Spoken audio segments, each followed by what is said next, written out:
First, ipiprepare ko muna yung brining solution. Maglalagay ako ng tubig dito sa bowl. Asin.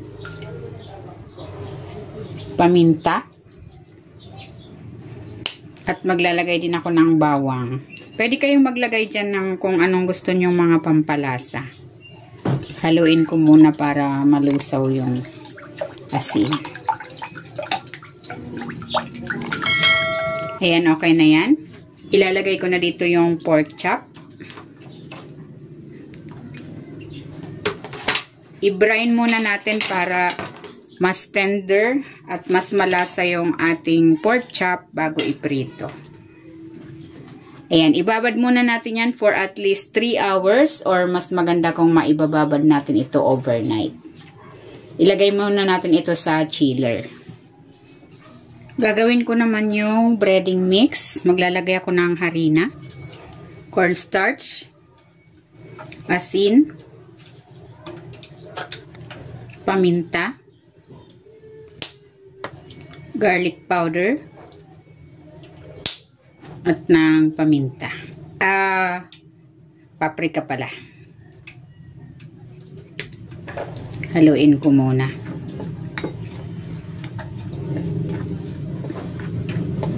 Naglagay ako ng 2 kutsarang breading mix galing dito sa ating pork chop. Haluin ko muna.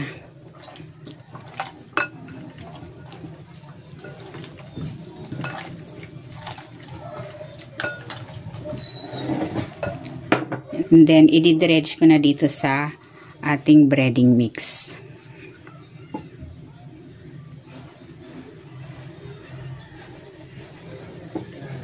Ayan, ganyan lang. Pwede na natin itong iprito.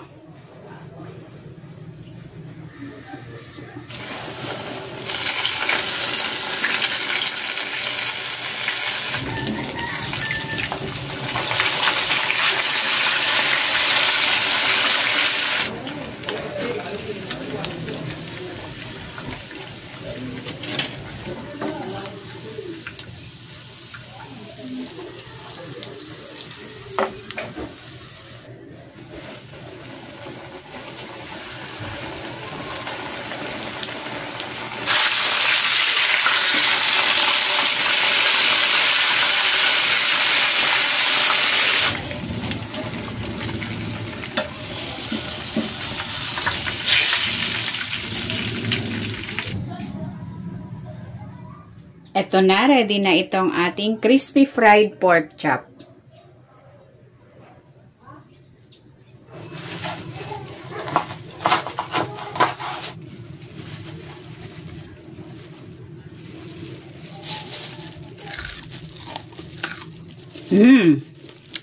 Sarap.